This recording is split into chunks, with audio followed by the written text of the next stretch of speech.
guys, welcome back to my channel, and let's talk about another episode of Dissidia Final Fantasy Opera Omnia, where we will be going through the two possible new LD that we will be getting. First of all, I'm not really sure whether or not we will be getting this unit as the secondary unit from Leila's banner, but Basch is speculated to be the next LD with his Crystal Level 90 upgrade. Initially, he was supposed to come with Alice, and Leila's is supposed to pair with Vanille. But since Vanille's Crystal Level 90 does get an early upgrade during the anniversary banner, and Alice also get her early rework during the Kai's banner alongside Kai's during the anniversary event. So if you do the math, you'll be considering that Basch will be the upgrade coming along with Leila here. Alright, so moving on there, Basch doesn't get too much of a rework here. He only get more HP dumps in all of his kit. His skill 1 now does a 3 split HP attack, and that's about it. His skill 2 does a 3 single target HP attack, and it does heal himself by 50% off the HP damage dealt, and excess healing will be converted into bravery. It also batteries the party now with 30% off the HP damage dealt, so bong battery. His LD now does a 4 split HP attack and heals the entire party based on 80% off the HP damage dealt, and excess healing will be converted to bravery as well.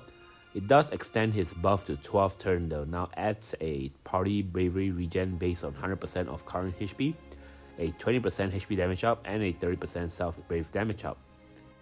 His EX, and I'm referring to only the plus version, which is obtained as long as Basch has higher than 50% HP. It is a 3 single target HP attack with a 50% splash. His new EX buff now has a 20% party brave damage up, 20% party HP damage up, 25% party attack up, and 45% party max bravery up.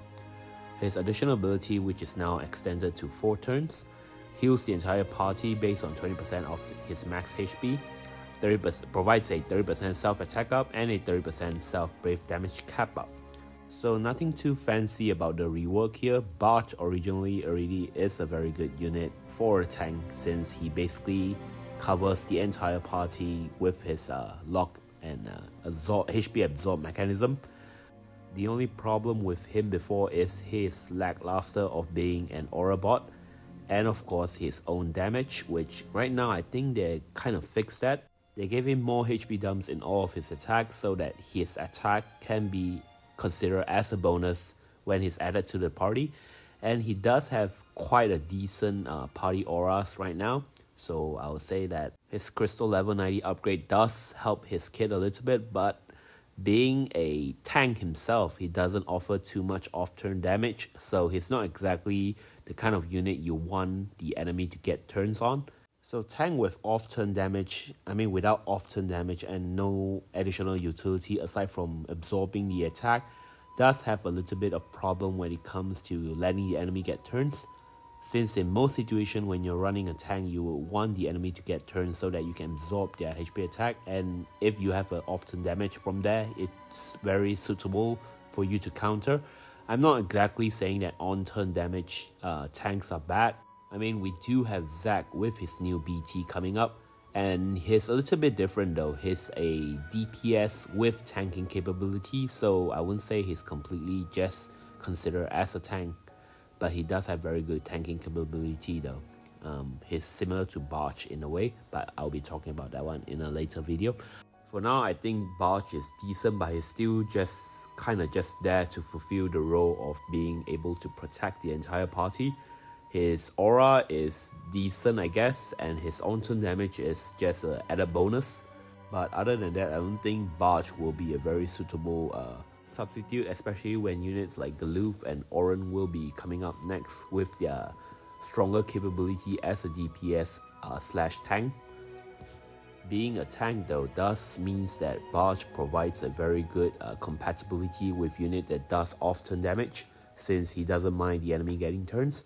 So Basch actually works really well with units like Furion, but he works really bad with units like Vivi unless he can maintain his HP up with Vivi constant HP decreasing to the entire party. So bear in mind in that case, because if Vivi's LD reduce Basch HP to below 50%. This will will take away his last stand, and he will not be taking the attack as much as you want him to. So following up next, we have a new unit, which is called Leila. She's from Final Fantasy II. Her skill 1 now does a 3 Thunder Split HP attack and provide her a buff for 8 turns, which provides 25% party attack up and 20% party max bravery up. Her skill 2 is a 2 Thunder Split HP attack, which provides her the overhead buff for 6 turns. It's a 100% evasion up, 30% attack up, 30% self max bravery up, 20% self HP damage up, and a 30% party damage resist up. She also attracts not just all of us but the enemies as well to target her. It is a hidden lock debuff but comes in aura form, and it also provides her last stand, which she'll be able to absorb the attack as long as her HP is above 50%.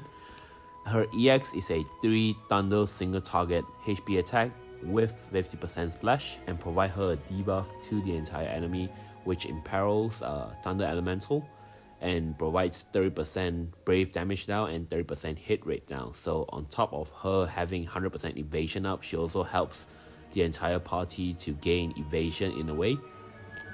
Her LD does a 4 Thunder Split HP attack and provides her a very nice buff. It provides 30% party brave damage up, 20% party HP damage up, 20% overflow up, party HP regen based on 10% off their max HP, and she will counter whenever she evades an attack. This counter doesn't have any bravery damage or HP damage tied to it, but it heals the entire party by 40% of their max HP. It batteries them based on 200% of her attack and move her turn and her allies' turn forward. She will gain the turn first, followed by the allies depending on whoever has their turn line up next. And the granted turn doesn't increase turn count, so a lot of loaded things tied to one buff itself. Her additional ability is 5 turn, which provide a 40% party HP damage resist up, 20% party attack up, and a 20% party brave damage cap up. So in a situation where the attacks are guaranteed, you can actually use her additional ability to absorb HP damage way less, sort of like Hope's additional ability in that sense, or Warrior of Light. So how to exactly use Leila? I'm not the most expert Leila user because I don't use her too much in JP. She kind of ruins the fun for me since she just makes stages too easy right now. So basically Leila is all about buff upkeep maintenance. Since her buff are all relatively low, like her skill 1 only provides 8 turn and her skill 2 only provides 6 turn of the overhead buff, and her EX recharge really fast.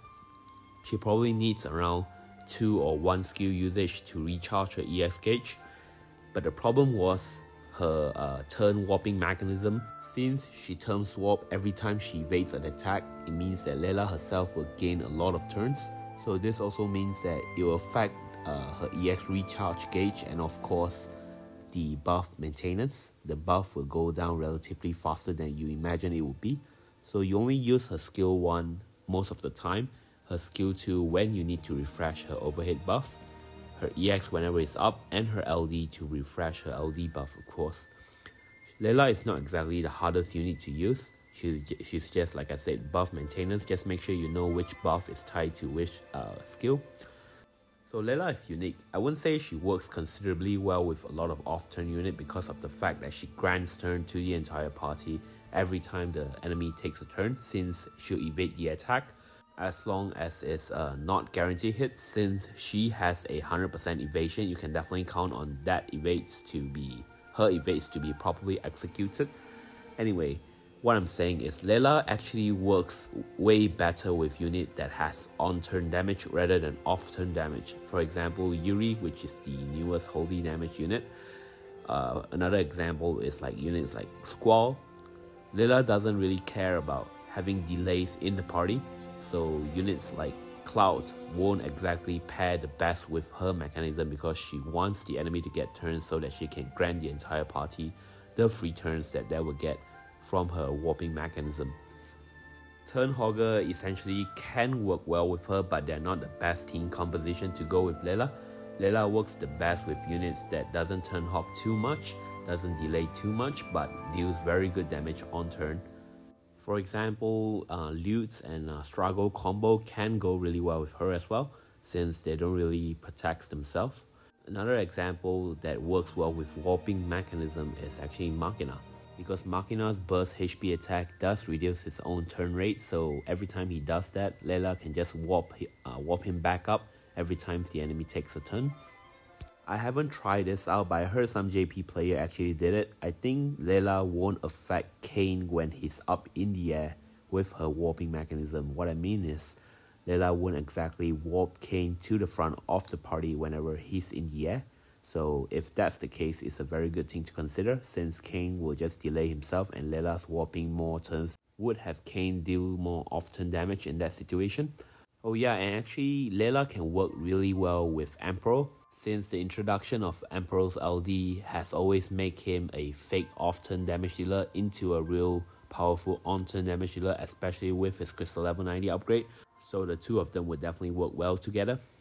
Do be mindful when trying to go for Leila and Yang combo or Leila and Cissnei combo, since she warped their turn into the front.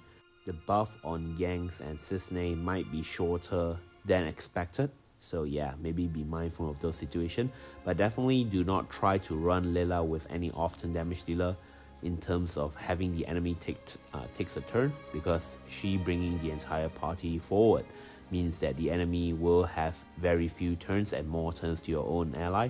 And also be mindful of unit that actually relies on their limited buff.